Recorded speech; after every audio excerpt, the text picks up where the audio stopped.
Dice, preparación, conocer y manejar el protocolo y poseer los elementos necesarios.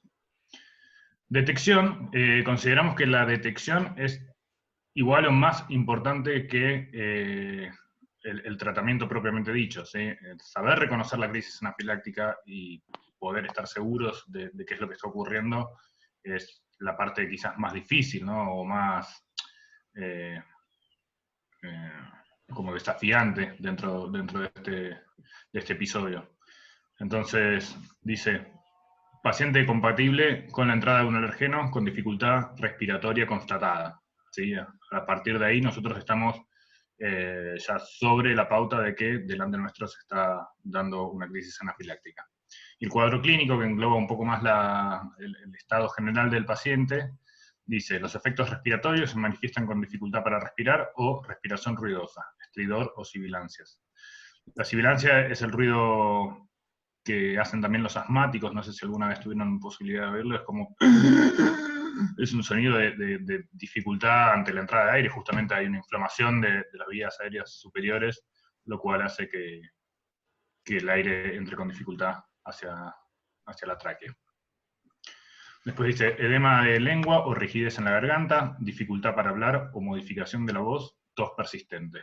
Generalmente los problemas respiratorios vienen siempre asociados de modificación de la voz o imposibilidad para hablar de manera continua, empiezan a aparecer frases cortadas y después quizás solo palabras, y tos persistente también por esta misma sensación de tener algo en la garganta fuera de lo normal, una modificación en la estructura de la garganta, y eso genera esta tos. No necesariamente en todos los casos vamos a tener todos los síntomas y todos los signos juntos, ¿no? Esto puede variar según cada uno de los ruidos. ¿Qué es estridor? Leo acá en una pregunta. Estridor es otro ruido respiratorio, un poco más grave, vendría a ser, ¿sí? Más apagado que las sibilancias. Muchas veces puede estar relacionado a la presencia de algo de líquido también. Las manifestaciones cardiovasculares son síncope, mareo persistente, hipotensión. ¿Sí? Son las tres, una relacionada con la otra. El síncope generalmente viene posterior a la hipotensión. La hipotensión genera que haya poco flujo sanguíneo a la cabeza y eso genera el síncope para restituir la distribución de líquidos. Los desencadenantes más frecuentes son las picaduras, los alimentos, los medicamentos. No es un contraindicante conocer la causa de la reacción para dar comienzo al tratamiento. ¿Esto qué quiere decir? Que si yo por alguna situación no logré identificar cuál fue el alergeno que desencadenó la causa, eso no es una condición como para no empezar el tratamiento hacia esta persona. Idealmente, la presencia del alergeno más el cuadro clínico nos van a determinar a nosotros claramente que estamos frente a una crisis anafiláctica, pero puede que en ciertos casos desconozcamos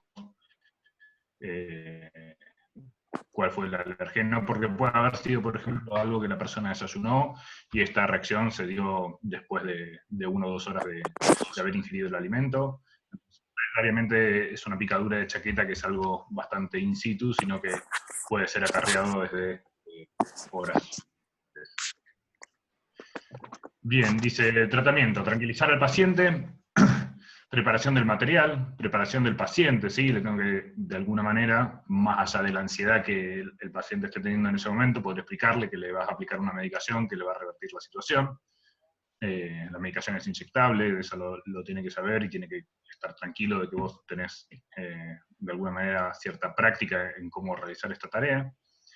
En cuanto a la preparación del material, también tenemos que buscar un lugar relativamente controlado, donde podamos desplegar, aunque sea una prenda nuestra, un buzo, lo que fuese, como para apoyar las cosas y generar un ambiente relativamente limpio como para preparar la medicación. Una vez aplicada la medicación, evaluar la respuesta del medicamento. La respuesta del medicamento debería ser rápida, ¿sí? La vía intramuscular, un efecto de aplicación muy rápido, no se demora, no llega a demorarse un minuto, menos 30 segundos. Y vamos a, más allá de chequear la respuesta del medicamento, recontrolar el ABC de la persona, ¿sí? Todavía puede ser que esta persona tenga complicaciones de la vía aérea, puede ser que tenga secreciones en la vía aérea, que esté perdiendo su nivel de conciencia. Entonces, no deja de ser una persona íntegra que se la evalúa, digamos, con todo lo que venimos aprendiendo hasta ahora. Una vez que la persona revierte o no, según la respuesta de la medicación, puedo hacer un rechequeo de los signos vitales, considerar la repetición de la medicación. Sabemos que según el tamaño, según la cantidad de alergeno presente y demás, muchas veces una dosis no es suficiente. Esto, después de 3 a 5 minutos, podemos llegar a necesitar repetir la dosis de la medicación. Entonces es una consideración que vamos a tener siempre presente. Dar aviso, si no fue realizado previamente por otra persona, eso como final de nuestras acciones, ¿no? Previo al inicio de la evacuación. Esta persona, por más de que revierta su situación en el terreno, sí o sí tenemos que evacuarla y tiene que quedar bajo observación, por lo menos las próximas 24 horas. Puede que haya, después de varias horas, una reaparición del cuadro y tenemos que contemplar esa posibilidad también. Un poquito más abajo ya habla de las dosis. Acá está separado lo que es la dosis adulto de la dosis pediátrica. Dice adrenalina inyectable 0,3 a 0,5 miligramos por vía intramuscular. ¿Sí? Esto hace que una ampolla nos sirva probablemente máximo para 2 aplicaciones. ¿Sí? Es muy difícil muchas veces con la jeringa de 1 mililitro sacar el mililitro completo de la ampolla.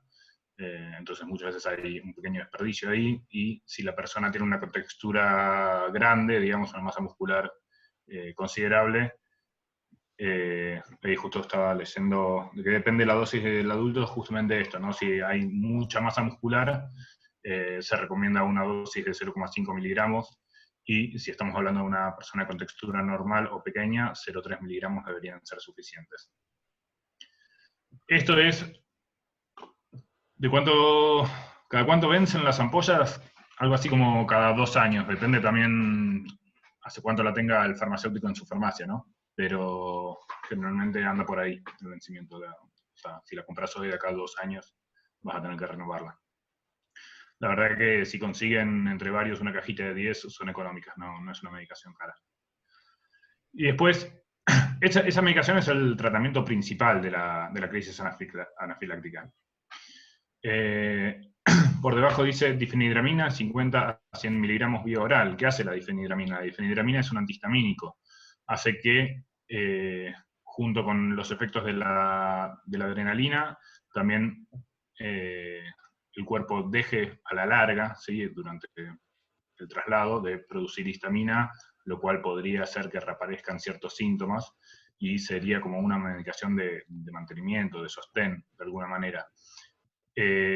Nuestro foco tiene que estar centrado en la adrenalina. Si el traslado es corto o no hay que demorarse por ningún motivo, puede que la difenidramina no sea ni siquiera necesaria. Si el traslado va a ser largo y ustedes disponen de la medicación, también se...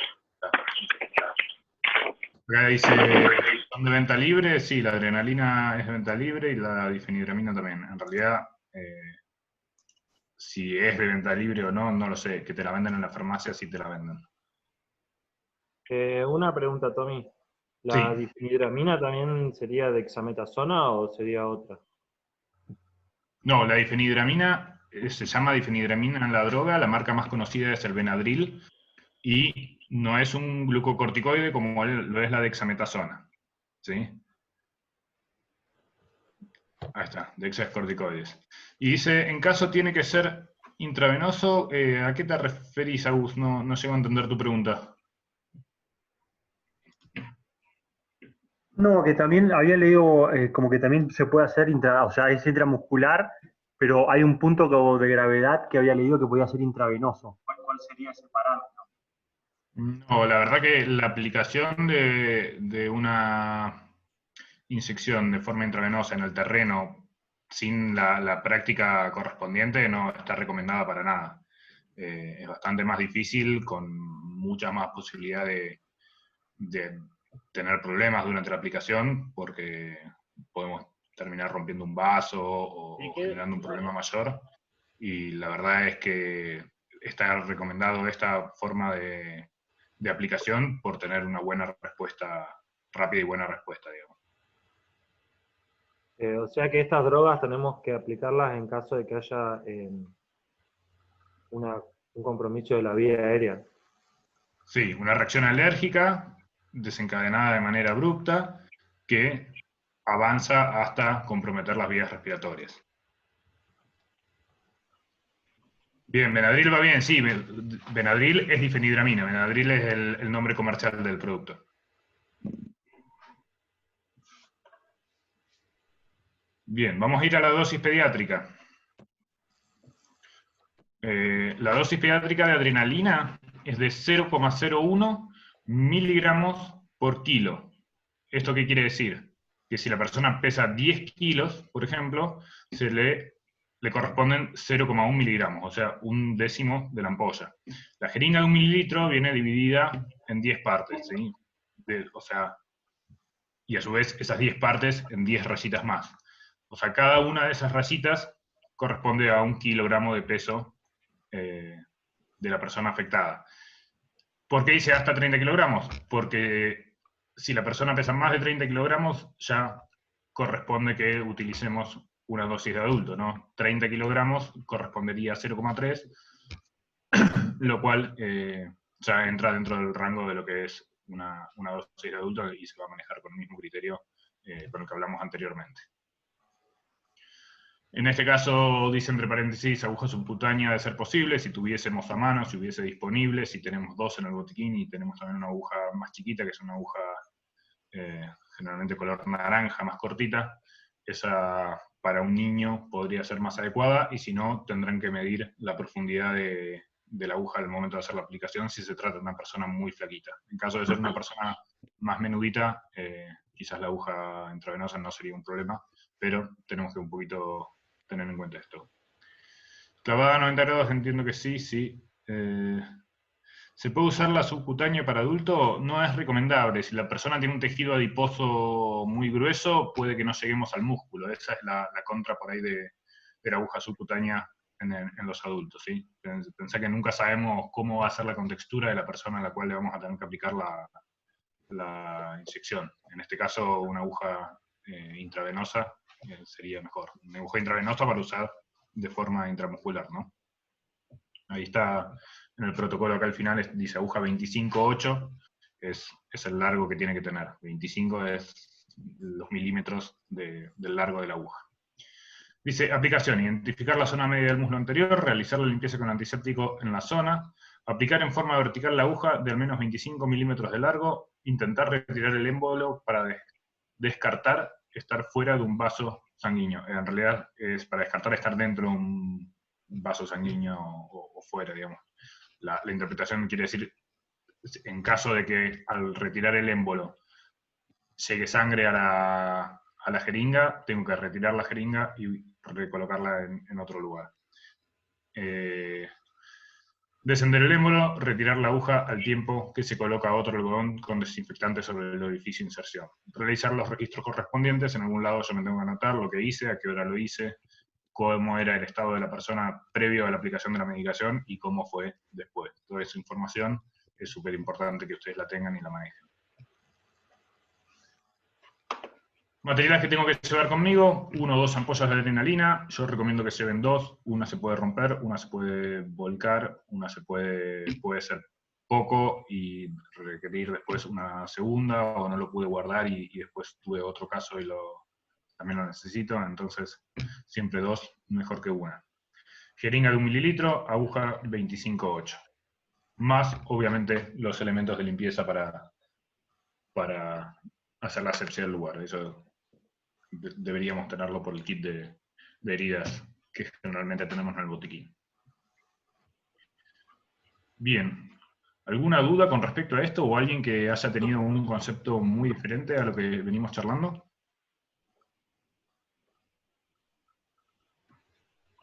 Tommy, yo tengo una duda, pero es una duda que le pregunté hoy en la tarde a Ale, porque cuando cuando hicimos esta clase que fue allá en Fortín Chacabuco, tengo anotado, Sí. también decía corticoides un comprimido, como que el tratamiento decía la adrenalina intramuscular, el antihistamínico y corticoides un comprimido también decía. Y bueno, no sé eso. No Sí. entiendo. Bueno, Gracias. mira, estuvimos investigando un poco más en relación a eso y la conclusión a la que llegamos fue que el corticoide es parte del tratamiento en el urbano y no es un comprimido lo que se usa, sino se da una dosis mucho mayor de un glucocorticoide como para contrarrestar los efectos de la reacción alérgica. Pero en el terreno, la dosis que traen los comprimidos de glucocorticoides son realmente muy bajas, no significativas. Entonces, tampoco hay ningún protocolo que avale o ninguna recomendación a nivel papers de montaña o medicina de montaña y demás que justifiquen la aplicación de un glucocorticoide de manera inyectable en la persona que tiene una crisis anafiláctica. Todos se basan en el uso de la adrenalina y eventualmente la difenhidramina, y ninguno, digamos, hace hincapié en el uso del glucocorticoide. Entonces, por ahora en el protocolo que estamos presentando acá no está colocado. Yo también tenía ¿Me seguiste, anotado lo Guada? mismo. Tenía anotado lo mismo, pero en vía aérea no comprometida. Pero que en No, reemplazo, obviamente después de que se revirtieron los síntomas, porque la persona tiene que estar alerta y en buenas condiciones como para poder tomar vía oral este comprimido. Pero bueno, por ahora quedémonos con el uso de la adrenalina y el uso de la difenhidramina para las situaciones en las que tengamos un traslado prolongado. Si llega a aparecer evidencia de otra cosa o de lo contrario, por alguna fuente de montaña donde nosotros también nos podemos respaldar para poder transmitirlo, se los volveremos a comentar. Lo que tiene que quedar claro, sí, es todo lo que habíamos visto en la clase, cómo se desencadena una reacción alérgica, cómo eso va progresando y diferenciar lo que es una reacción alérgica local, una reacción alérgica generalizada. Si esa reacción alérgica generalizada lleva a un shock anafiláctico y o a un edema con edema de Lotis o no. Y bueno, poder identificar esos cuadros para poder estar seguros, ¿sí? Los desafíos en varios sistemas de emergencia de otros lugares es la detección, ¿sí? Después lo otro es una técnica que tiene sus riesgos claramente, pero bueno, uno puede tener la técnica de inyectar, aunque no esté dentro de nuestras incumbencias, y hacerlo, pero lo más difícil sería saber cuándo, ¿sí? Y abocarse a los protocolos para no dar drogas de más ni generar ningún otro efecto que no queramos generar. Bien, acá hay una pregunta que aparece en el chat, dice, para una crisis asmática aguda, ¿no se usaba el antihistamínico? No, en realidad lo que se usa para la crisis asmática inicialmente es el salbutamol, que es un derivado de la adrenalina. Sí, para situaciones más complicadas intervienen los antihistamínicos y los glucocorticoides también, pero de manera inyectable y no están avalados para el uso en el terreno, digamos. No hay ningún protocolo ni ninguna indicación para que la gente haga estos tratamientos en el terreno, ¿no? Sería como una práctica ilegal no tan avalada por los médicos y la medicina de montaña en general. No sé en base a qué venía esa pregunta además.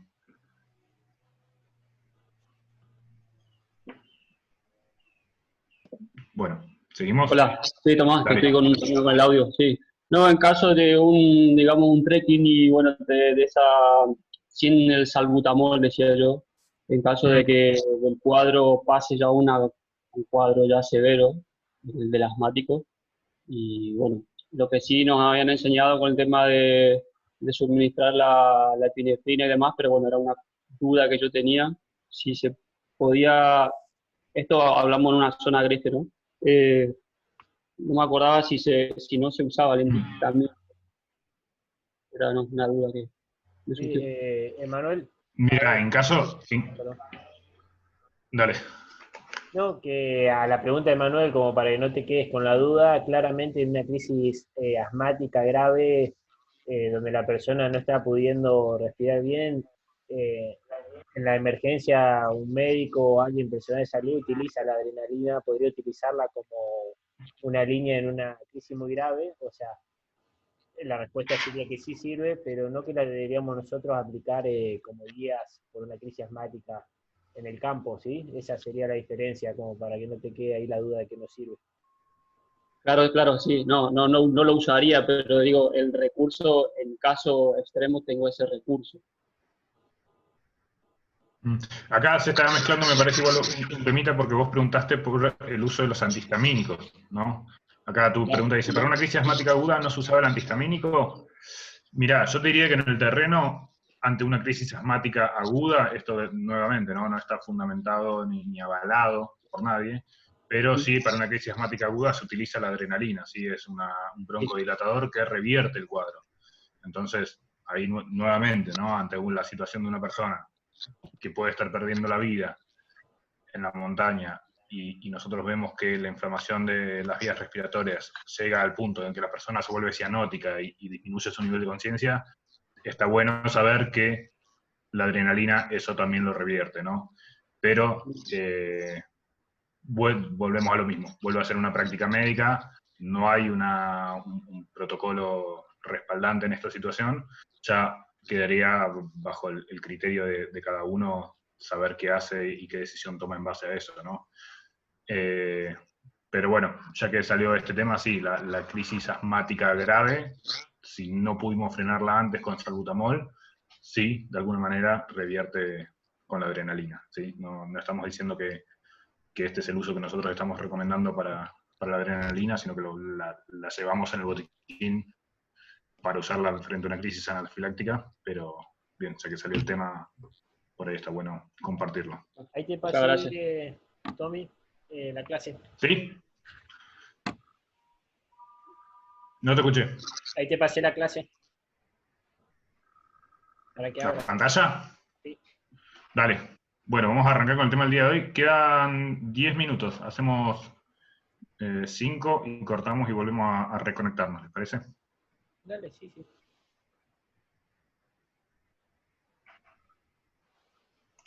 Calentamos el agua, vamos al baño. Y seguimos. Para que no... Ahí está. Bien, hoy la clase tiene que ver con los problemas derivados de los factores ambientales. Seguimos con problemas derivados de los factores ambientales porque, obviamente, anafilaxia también podría ser un problema derivado de un factor ambiental, como pueden ser las chaquetas. Vamos a ver algunos temas asociados al aumento y descenso de la temperatura en el cuerpo. También es un tema que habíamos tocado el año pasado, pero más superficialmente. Hoy le vamos a dar un poquito más de profundidad. Y después tenemos algunas otras cuestiones relacionadas al ambiente también. Acá dice hipertermia. Dentro de hipertermia lo primero que dice es deshidratación, aunque vale la pena aclarar que la deshidratación no necesariamente va a estar asociada al aumento de la temperatura. Es bastante probable, pero muchas veces en ambientes fríos también podemos tener deshidratación en alguna persona, en algún cliente. Agotamiento por calor, golpe de calor y hiponatremia asociada al ejercicio. Dentro de lo que es hipotermia también vamos a ver algunas cosas y después tenemos lo que es la potabilización del agua, que tiene que ver con el ambiente en el que nos manejamos. Picaduras y mordeduras relacionadas a los animales ponzoñosos. Intoxicación por monóxido, que puede pasar en cualquier situación, ya desde una carpa, un refu a la casa misma. Y hantavirus, un poco relacionado al ambiente en el que vivimos y nos formamos. Así que vamos a ver si llegamos a pasar por arriba de todos estos temas hoy, antes de las 8. Dice, anualmente se detectan muertes o pacientes en grave situación por causa del aumento o descenso de la temperatura central. Esta situación se ve agravada cuando se da de manera conjunta con un traumatismo significativo. ¿sí?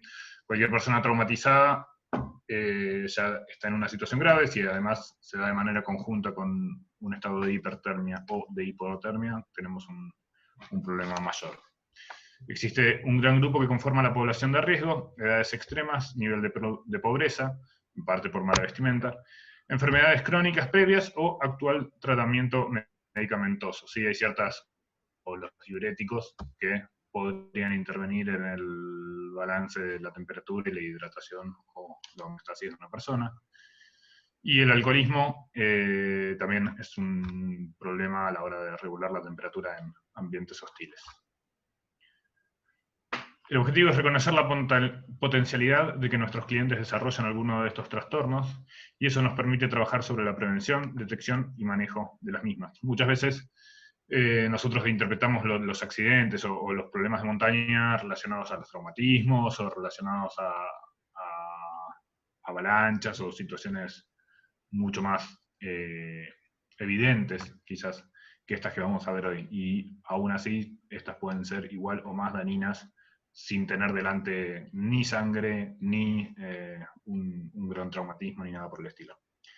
Esto nos exige conocer en detalle el proceso que está ocurriendo dentro del organismo de la persona, como así también los signos y síntomas específicos que caracterizan a cada uno de los cuadros descritos a continuación. Vamos a ver, por lo menos ahora en la primera parte de la clase, que muchos signos y síntomas son muy similares en los diferentes casos, y aún así tenemos la posibilidad de prepararnos como para reconocer cada una de estas patologías de manera diferenciada, por pequeñas diferencias entre cada una. Vamos a comenzar con la deshidratación. Habíamos dicho que puede ser en lugares calurosos como fríos. En los lugares fríos el aire puede ser igual de seco y nosotros estar perdiendo un montón de líquido por la respiración. También tenemos menos iniciativa de tomar líquidos, ¿sí? Sobre todo si no son líquidos calientes, y eso hace que le prestemos menos atención. ¿Se acuerdan los métodos de pérdida y ganancia de temperatura y de líquidos en el cuerpo?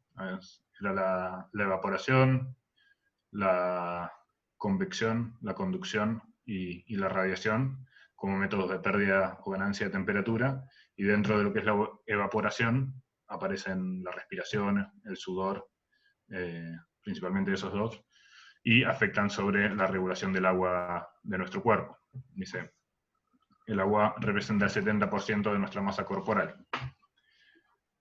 Dice, la pérdida de agua neta afecta a la homeostasis. ¿Sí? El equilibrio de líquidos dentro del organismo, que es a lo que se denomina este término homeostasis, es lo que regula, por un lado, la temperatura y por otro lado, la buena llegada de sangre a todos los lugares del cuerpo. Entonces, la pérdida del agua afecta directamente el balance de líquidos y afecta también la llegada de nutrientes y oxígeno a cada una de las partes del cuerpo. Las causas de la deshidratación pueden ser baja ingesta de líquidos o pérdida excesiva de los mismos, ¿sí? La reincorporación de líquidos es un proceso que es lento, ¿sí? Uno, después de haber sufrido una cierta deshidratación, a uno le lleva cierto tiempo volver a recuperar el nivel normal de líquidos dentro del cuerpo. ¿Cómo vamos a encontrar a esta persona que está sufriendo una deshidratación? Dice, disminución de la diuresis y orina de color oscuro. ¿Sí? Esto es un buen recurso para tener un feedback con los clientes, y estamos varios días con ellos, podemos ir chequeando, bueno, ¿y cómo viene siendo tu orina? ¿Viene siendo regular y de color claro, no? Sí, en base a eso podemos ir regulando cuál es el grado de hidratación de nuestros clientes. El estado de la piel, ¿sí? La sensación de sed, mareo, cefalea, fatiga, vértigo, confusión. Un poco por qué piensan que viene dado esto de los signos neurológicos, digamos. El mareo, el dolor de cabeza, el vértigo. ¿Por la baja de presión puede ser? En parte por la baja de presión, por la densidad mayor que tiene la sangre, entonces tiene un flujo más lento, una menor llegada a las partes del sistema nervioso central, y por ende todo este tipo de desequilibrios. boca y membranas mucosas secas, ritmo cardíaco y respiración incrementados. ¿Sí? Un poco el sistema respiratorio y el sistema circulatorio va a empezar a tratar de compensar esa imposibilidad de la sangre de transportar de forma correcta nutrientes y oxígeno, y va a empezar a aumentar los signos vitales. Hay una diferenciación en cuanto a los signos y síntomas para los pediátricos. Dice llanto sin lágrimas, abdomen, ojos y mejillas hundidos. Sí, esto es porque se va retirando el agua de las células para mantener una buena presión sanguínea, y eso se nota dentro del cuerpo. Fiebre alta, languidez, irritabilidad, también pueden aparecer sobre todo en pediátricos, aunque podría llegar a ser también en casos de adultos. Y esto que dice acá abajo también, signo del pliegue, la piel no se alisa cuando se pellizca y se libera, puede ser un signo un poco tardío, no va a ser un signo inicial, entonces tampoco tenemos que agarrarnos de eso para saber si una persona está deshidratada o no. Chicos, vamos a cortar la clase y en 2 minutitos les enviamos el nuevo link para continuar.